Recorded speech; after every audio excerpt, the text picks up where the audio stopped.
예전에 제가 청년부 생활을 할 때에 신앙을 지도해 주신 선배님이 한 분 계셨습니다. 그 선배님이 아들을 낳았는데 이름을 온유라고 지었습니다. 그래서 제가 선배님께 이름 참 예쁘네요. 성격이 매우 온유한 아이인가 보죠 라고 말씀을 드리니까 그 선배님이 그게 아니고 땅을 많이 가지라고 그렇게 이름을 지었다, 그렇게 이야기를 하시는 거예요. 예수님께서 말씀하신 팔복을 보면 세 번째가 온유한 자는 복이 있나니 땅을 차지할 것이요 라는 말씀이 있잖아요. 그래서 온유해져서 땅을 많이 가지라는 의미로 이름을 온유라고 지었다. 물론 우스갯이야기로 조크로 말씀을 선배님께서 하신 것이지만 마음적으로 또 그런 마음도 있을 수 있겠죠. 우리나라 사람들이 땅을 좋아하지 않습니까? 그러니까 성경에 땅을 차지할 것이다 라는 구절이 있으면 아마도 눈이 번쩍 뜨이면서 관심을 가질 것입니다. 그런데 여러분, 왜 성경에 땅을 차지할 것이다 라는 구절이 나올까요? 오늘 시간이 없어서 다 읽지는 못했지만 시편 37편에도 땅을 차지할 것이라는 말씀이 5번이나 나옵니다. 9절에 보면 진실로 악을 행하는 자들은 끊어질 것이나 여호와를 소망하는 자들은 땅을 차지하리로다. 11절에 보면 온유한 자들은 땅을 차지하며 풍성한 화평으로 즐거워하리로다. 주의 복을 받은 자들은 땅을 차지하고 주의 저주를 받은 자들은 끊어지리로다. 29절에 보면 의인이 땅을 차지하며 거기서 영원히 살리로다. 34절에 보면 여호와를 바라고 그의 도를 지키라. 그리하면 내가 땅을 차지하게 하실 것이라. 악인이 끊어질 때에 내가 똑똑히 보리로다. 우리나라 사람들이 땅을 차지하는 것을 좋아하는 이유가 무엇입니까? 땅값이 상승하기 때문이죠. 그래서 돈을 많이 벌 수 있기 때문에. 만약에 땅을 많이 가지고 있는데 값은 오르지 않고 세금만 내고 있다면, 아니면 땅값이 점점 더 내려간다면 땅을 차지할 것이라는 말은 망하라는 말하고 같겠죠. 우리나라는 땅값이 자꾸 오르기 때문에 땅이라고 하면 땅값 상승, 돈 버는 것, 여기에만 온통 마음이 빼앗겨 있습니다. 그런데 성경은 땅을 투기의 수단으로 보지 않습니다. 땅값 상승, 이런 수단으로 보지 않는다라고 하는 것이죠. 그래서 예전에 제가 설교할 때 희년에 대해서 한번 말씀을 드렸지만, 레위기 25장에 보면 토지를 영구히 팔지 말 것은 토지는 다 내 것임이라. 너희는 거류민, 이 거류민이라는 말을 다른 말로 하면 소작인이요 동거하는 자로서 나와 함께 있느니라. 땅은 하나님의 것이다. 그래서 영구히 토지를 소유할 수 없도록 50년이 되면 원주인에게 돌아가도록 하는 희년 제도를 말씀하시면서 토지는 다 내 것이다. 하나님께서 그렇게 선언을 하셨습니다. 제가 대학교 다닐 때 80년대 중반, 우리나라의 부동산 가격이 급등했었죠. 그래서 사회적으로 토지 문제에 대해서 큰 관심이 있었습니다. 그때 우리나라에 토지 공개념이라는 것이 나왔죠. 토지 공개념이라고 하는 것은 토지가 공공의 자원이다, 우리 모두가 공유해야 될 자원이다 라고 하는 뜻입니다. 그래서 부동산을 개발해서 얻은 이익을 환수하는 세금, 또 택지를 보유하는 주택입니다. 주택을 보유하는 데 대해서 상한제를 도입하는 그런 토지 공개념 법안 제도들이 나왔습니다. 그때 경제정의 실천연합, 경실련이라고 하죠. 토지 공개념에 대한 여론을 주도를 했고, 당시에 경실련은 기독교 운동의 색채가 강했고, 토지 공개념의 기본 사상은 사실 성경에서 나온 것입니다. 물론 이들 법안이 나중에 다 위헌 판결을 받습니다. 사유재산에 대한 지나친 제약이다, 헌법을 위반했다, 이렇게 보았기 때문입니다. 지금은 시행되고 있지는 않지만 토지 공개념이라는 기본 사상은 토지 문제 해결을 위해서 매우 중요한 의미를 가지고 있습니다. 토지는 하나님의 것이다. 우리는 단지 그 토지를 사용하는 것이다. 하나님께서 이렇게 선언을 하셨는데 우리들에게 땅을 차지하라라고 말씀하시면서 어떤 지가의 상승이나 투기적 목적에서, 그래서 우리가 땅을 차지해서 어떤 부자가 되도록 우리에게 땅을 차지하라라고 말씀하지는 않으셨을 것이 분명한 것이죠. 그래서 특별히 구약 시대에 땅을 차지하라는 것은 땅값 상승, 수익 아무런 관련이 없고요. 그럼에도 불구하고 하나님께서 땅을 차지하라라고 말씀을 하셨는데 왜 하나님께서 땅을 차지하라라고 말씀을 하셨을까? 여러분, 초등학교 때 우리가 배운 것 중에서 이런 내용이 있죠. 국가의 3대 요소, 주권, 국권이라고도 하고 국민, 영토. 나라가 존재하려면 국민이 있어야 합니다. 그리고 그 나라에 주권이 있어야 하는 것이죠. 주권이라면 외국인도 우리나라에 와서는 우리나라의 법을 따라야 하고, 그리고 외국의 그 어떤 나라도 우리나라의 정치, 우리나라의 그 내정에 관여하거나 간섭해서는 안 됩니다. 우리의 주권이 있기 때문이죠. 그래서 국가가 이루어지려면 국민과 주권이 있는 영토, 그 땅이 있어야 합니다. 땅이 없으면 나라가 없이 사람들이 떠돌아다녀야 되는 것이죠. 요즘 지구온난화로 빙하가 녹아내려서 해수면이 상승하고 있습니다. 그래서 언론을 보면 태평양 한가운데 있는 섬나라가 점차 사라지고 있고 앞으로 더 많이 사라질 것이라고 합니다. 그러면 그 나라의 국민들은 영토가 사라져 버리는 것이죠. 난민으로 떠돌아다녀야 합니다. 여러분, 하나님께서 우리에게 땅을 차지하도록 해주신다는 것은 하나님의 나라를 이루게 하시는 것을 말합니다. 나라, 국민, 주권, 영토, 땅. 이 국민이라고 하는 것은 하나님을 믿는 사람, 하나님의 나라에서는 그리스도인이 있어야 하는 것이고, 주권, 하나님의 통치가 임하는 곳, 하나님의 말씀을 믿고 따르는 곳, 그리고 그리스도인들이 하나님의 말씀을 따라 살아가는 곳, 그곳이 바로 하나님의 영토, 하나님의 땅입니다. 그래서 하나님의 나라의 가장 핵심이 교회입니다. 교회는 하나님을 믿는 그리스도인으로 구성이 됩니다. 교회는 하나님의 말씀을 따라서 움직입니다. 교회는 하나님께서 통치하십니다. 그러므로 그리스도인이 모인 교회는 하나님의 나라입니다. 교회는 건물을 말하는 것이 아니지 않습니까? 교회는 그리스도인의 모임입니다. 그래서 우리는 교회를 중심으로 해서 이 땅에 하나님의 나라가 확장되도록, 하나님의 통치 영역이 넓어지도록 복음 전파의 사명을 감당하고 있습니다.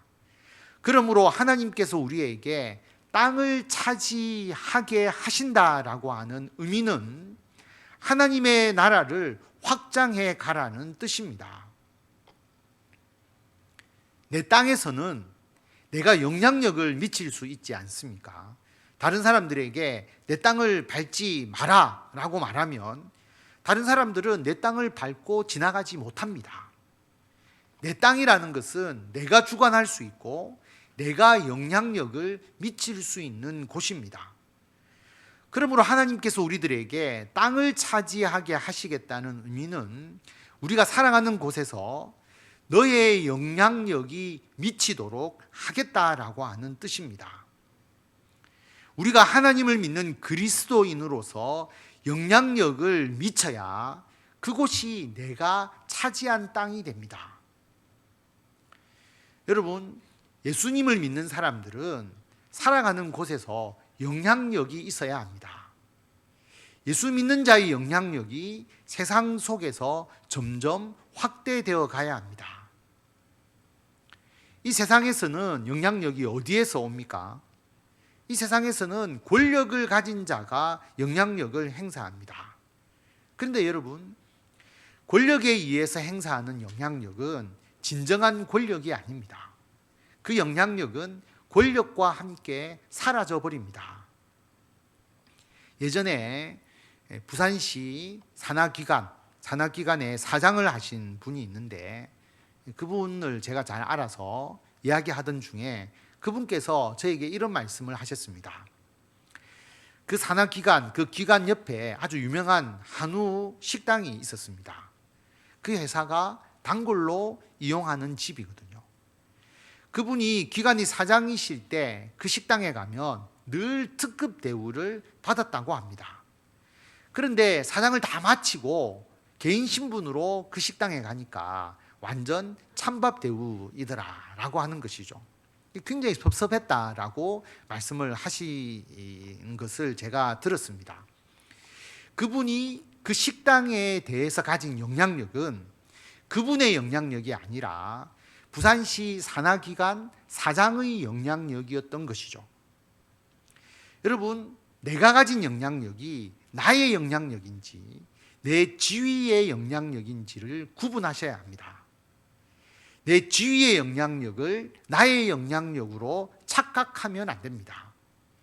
지위와 권력의 영향력은 지위와 권력과 함께 안개처럼 사라져 버립니다. 하나님께서 우리에게 주시는 영향력은 지위나 권력에서 오는 것이 아닙니다. 하나님께서는 지위와 권력과 상관없이 내 영향력이 미칠 수 있는 영역, 나의 땅을 우리에게 주십니다. 여러분, 여러분이 영향력을 끼칠 수 있는 규모가 어느 정도 된다고 생각하십니까? 여러분 스스로 영향력의 정도를 한번 테스트해 보시기를 바랍니다. 가정에서 여러분이 그리스도인으로서 영향력이 있으십니까? 여러분이 가족들에게 우리 가정 예배 드리자라고 하면 가족들이 예배를 드립니까? 자녀에게 교회를 나오라고 하면 교회를 나옵니까? 교회에 데리고 나올 수 없다면 미안하지만 그리스도인으로서 가정에 영향력이 부족한 것입니다. 사회에서 그리스도인으로서 영향력이 있으십니까? 우리 교회가 사랑과 행복의 초대 행사를 1년에 한 번 하는데 1년에 한 번 단 한 명이라도 교회에 데리고 나올 수 있느냐 없느냐, 예수님을 믿으라는 의미가 아니잖아요. 어려운 부탁도 아닐 수가 있죠. 그런데 그런 사람이 없다면 여러분이 사회에 미치는 영향력이 없는 것입니다. 교회에서 나의 영향력이 있느냐, 하나님의 말씀을 따라서 성도들에게 권면할 때 내 말을 잘 따라주는 성도들이 있느냐, 이것을 모두 포함해서 한마디로 말하면 가정과 사회와 교회에서 그리스도인으로서 나의 영향력이 미치는 내 땅이 있느냐, 내가 예수님을 믿는 사람으로서 영향력을 미칠 수 있는 영역이 없다면 내가 하나님의 나라를 지금 확장해 나가고 있는 사명을 제대로 감당하지 못하고 있다라고 하는 것입니다. 이 세상 나라에서 나 혼자 덩그러니 서 있는 것에 불과합니다. 그럼 어떻게 해야 우리가 땅을 차지할 수 있을까요? 어떻게 해야 우리가 세상에서 영향력을 더 키워 나갈 수 있을까요? 오늘 시편 37편 9절 말씀을 보면 진실로 악을 행하는 자들은 끊어질 것이나 여호와를 소망하는 자들은 땅을 차지하리로다. 22절에 보면 주의 복을 받은 자들은 땅을 차지하고 주의 저주를 받은 자들은 끊어지리로다. 하나님을 소망하는 자, 그래서 주의 복을 받은 자들이 땅을 차지합니다. 그래서 우리가 땅을 차지한다는 것, 우리가 세상에서 그리스도인으로서 영향력을 가지는 것은 하나님을 소망하는 자들에게 하나님께서 주시는 복입니다. 그러므로 저도 여러분도 모두 가정과 사회에서 그리고 교회에서 충분히 영향력을 가지실 수 있습니다. 왜냐하면 우리는 여호와를 소망합니다. 그리고 우리는 이미 하나님께서 주신 복을 받아 누리고 있습니다. 우리 그리스도인들은 세상의 빛이고 소금입니다. 빛이 어둠 속에서 영향력을 강력하게 발휘할 수밖에 없습니다. 소금이 음식 속에서 그 짠맛으로 영향력을 나타낼 수밖에 없습니다. 우리 그리스도인들에게는 반드시 우리의 영향력이 강하게 작용하는 하나님의 나라의 영토, 그 영역이 반드시 있습니다. 그런데 우리가 그리스도인으로서 우리들의 영향력이 약해져 있다고 여러분이 여기신다면, 가정과 사회와 교회에서 그리스도인으로서의 영향력이 부족하다고 여기신다면 이런 점을 더욱더 개선하고 보완하실 필요가 있습니다. 첫 번째로 우리가 그리스도인의 영향력을 가지기 위해서는 의로운 자가 되어야 합니다. 시편 37편 25절 말씀을 보면 내가 어려서부터 늙기까지 의인이 버림을 당하거나 그의 자손이 걸식함을 보지 못하였도다. 의인이 버림을 당하거나 의인의 자손이 구걸하는 그런 모습을 내가 보지 못했다. 그 의인은 종일토록 은혜를 베풀고 꾸어주니 그의 자손이 복을 받는도다. 의인이 땅을 차지하며 거기서 영원히 살리로다. 여러분, 의인, 내가 의로우면 남의 눈치를 볼 필요가 없잖아요. 사람 앞에서, 하나님 앞에서 우리가 당당하고 떳떳하게 됩니다. 하나님의 말씀의 핵심이 무엇입니까? 하나님의 말씀의 핵심은 정의와 공의입니다. 하나님은 거룩하신 분이시지 않습니까? 그러므로 하나님의 말씀을 따라서 살아가는 자는 세상 사람들보다 더 의로울 수밖에 없습니다. 우리가 세상 사람들보다 더 의롭습니다. 그러므로 우리는, 그리고 교회는 세상보다 더 의로움을 통해서 세상을 향해서 강력한 영향력을 발휘해야 합니다. 세상보다 더 의로움을 통해서 하나님의 말씀이 실천되는 우리의 영토, 우리의 땅, 하나님의 나라를 확장해야 합니다. 그리스도인들이 모인 교회는 의로워야 합니다. 교회가 의롭지 않다면 하나님의 나라로서 영토를 지키지 못합니다. 반면 교회가 하나님의 말씀을 따라서 공의와 정의를 행하고 그리스도인들이 세상 속에서 의로움을 가진다면 하나님의 나라를 확장할 수밖에 없습니다. 뿐만 아니라 우리는 예수님의 십자가의 보혈의 은혜로 의롭다고 인정을 받은 자들입니다. 우리가 행동으로 완벽해서 의로운 게 아니라 우리의 모든 허물을 예수님께서 십자가의 보혈로 씻어주시고 정결케 해주시니까 우리가 그 은혜에 감사하면서 더욱더 주님의 뜻에 따라 살려고 하는 것이지 않습니까? 우리가 은혜를 받은 것이죠. 그러므로 우리는 그 받은 은혜를 다른 사람들에게 또 베풀어 줍니다. 그리스도인들은 받은 은혜가 많기 때문에 다른 사람에게 은혜를 베풀어 줄 수밖에 없어요. 여러분, 은혜를 베풀어야 영향력이 있습니다. 제가 예전에 있던 교회에 장로님께서 입원을 하신 적이 있는데 성도들이 늘 와서 기도하고 반찬도 해서 싸우고, 여러분, 그것이 그분이 장로였기 때문에 그 지위에서 온 것이 아닙니다. 장로이기 때문에 병문안을 가자, 그것이 아닙니다. 그 장로님이 먼저 베풀었기 때문에, 사랑과 관심으로 성도들을 한 사람 한 사람 보살폈기 때문에, 먹을 것이 있으면 먼저 나누어 주고 전화해서 안부를 묻고 구역 예배에 먼저 초대해서 식사를 대접하고, 자녀의 문제가 있으면 상담해 주고 그들의 자녀를 위해서 기도해 주고, 그런 사랑을 오랫동안 꾸준하게 베풀었기 때문에 그 장로님께서 영향력이 있으셨던 것입니다. 그래서 그 성도님들이 장로님의 말씀에 순종하면서 그 교회에 열심히 봉사하고 섬길 수가 있었던 것입니다. 성도 여러분, 우리는 땅을 차지해야 합니다. 그리고 땅을 차지할 수밖에 없습니다.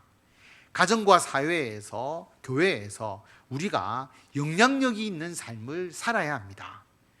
그런데 그 영향력은 사람에게 은혜를 베푸는 것만큼 생깁니다. 여러분, 가정에서, 그리고 사회에서, 교회에서 지금보다 은혜를 더 많이 베푸십시오. 권력이나 힘을 통해서 영향력을 키우려고 하지 마시고, 가정에서 가족들에게 더 사랑과 은혜를 베풀면서 더 섬기고 봉사하십시오. 사회에서 사람들에게 더 섬기며 더 사랑과 은혜를 베푸십시오. 교회에서 성도들에게 더 은혜를 베풀고 또 베풀고 또 베푸십시오. 그러면 우리가 그리스도인으로서 더 넓은 땅을 차지하게 될 것입니다. 물론 의인은 무조건 은혜만 베푸는 것이 아니죠. 시편 37편 30절 말씀을 보면 의인의 입은 지혜로우며 그의 혀는 정의를 말하며 그의 마음에는 하나님의 법이 있으니 그의 걸음은 실족함이 없으리로다. 의인의 입은 지혜가 있는 것이죠. 하나님의 말씀에 따라서 말하게 되면 지혜가 있고 정의가 있고, 그리고 하나님의 법이 있으니까 하나님의 말씀대로 살아가게 되면 잘못된 길에서 실족하거나 방황하지 않게 되는 것입니다. 34절 말씀을 보면 여호와를 바라고 그의 도를 지키라. 그리하면 내가 땅을 차지하게 할 것이라. 악인이 끊어질 때에 내가 똑똑히 보리로다. 여호와를 바라고 하나님의 도, 하나님의 말씀을 지키면 땅을 차지하게 해주신다라고 말씀합니다.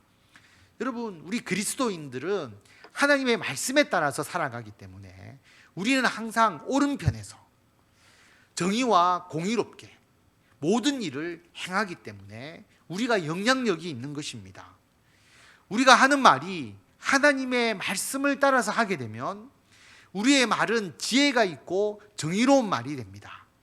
여러분, 그래서 우리가 하나님의 말씀을 늘 묵상하고 하나님의 말씀을 듣고 우리들의 마음에 새겨서 우리가 하는 말이 마치 하나님께서 말씀하듯이 그렇게 되도록 여러분 하시기를 바랍니다. 그러면 세상을 향한 강력한 그리스도인의 영향력을 나타내실 것입니다. 우리의 영향력이 강해진다고 해서 우리가 다른 사람에 대해서 결코 교만한 마음을 가지게 되지 않습니다. 11절 말씀을 보면 그러나 온유한 자들은 땅을 차지하며 풍성한 화평으로 즐거워하리로다. 온유한 자가 땅을 차지한다라고 말씀합니다. 우리의 영향력이 크다고 해서 교만하거나 강압적으로 되는 것이 아니라 철저하게 우리의 온유함에 의해서 영향력을 행사하게 되는 것입니다. 여러분, 예수님의 영향력이 어디에서 온다라고 생각하십니까? 하나님의 아들이기 때문에, 신으로서 이 땅에 오셨기 때문에 우리가 어쩔 수 없이 그 권위에 짓눌려서 예수님의 말씀을 따르는 것입니까? 아니지 않습니까? 예수님께서는 하늘의 영광을 다 버리시고 저와 여러분을 위해서 목숨을 내어놓으셨습니다. 우리를 대신해서 십자가의 죽음을 통해서 나의 모든 죄를 용서해 주셨습니다. 그뿐입니까? 3년간의 짧은 공생의 삶을 통해서 예수님은 강렬한 희생과 헌신, 사랑의 삶을 사셨습니다. 가난한 자, 소외된 자, 죄인을 찾아가시고 그들에게 사랑과 은혜를 베풀어 주셨습니다. 병을 고쳐 주셨죠. 먹을 것을 배고픈 자에게 먹여 주셨습니다. 그리고 상처 입은 자들을 찾아가셔서 그들의 마음을 위로하시고 그들에게 사랑을 베풀어 주셨습니다. 그러면서도 예수님의 가르침 하나하나가 모두가 정의와 공의와 의로움이었습니다.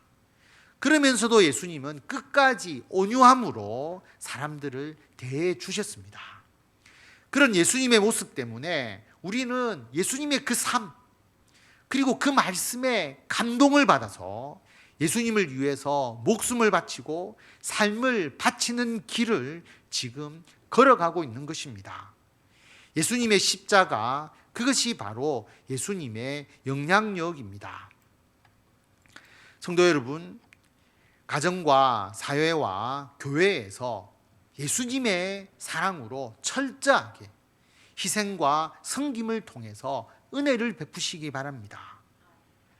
먼저 그들을 위해서 기도하고, 여러분이 먼저 찾아가서 위로하고, 여러분이 먼저 베풀어주고, 여러분이 먼저 이해하고, 여러분이 먼저 보살펴주고, 먼저 사랑해 주시기를 바랍니다. 그리고 우리가 하나님 앞에서 그리스도인으로서 올바르고 정의롭게 살아가시기 바랍니다. 그리고 끝까지 온유하시기를 바랍니다. 그럴 때 우리 그리스도인들이, 우리 교회가 세상 사람들과 성도들에게 신앙의 본이 되게 됩니다. 저분은 내가 닮고 싶은 신앙인이다, 그런 말을 듣게 됩니다. 그러면 그런 그리스도인들이 모인 교회가 세상을 향해서 강력한 영향력을 발휘하게 됩니다. 우리 해운대 소정교회 성도 여러분이, 그리고 우리 해운대 소정교회가 세상 속에서 강력한 그리스도인의 영향력을 나타내면서 하나님의 나라, 하나님의 땅을 차지하며 넓혀 나가는 역사를 이루어 가기를 축원합니다.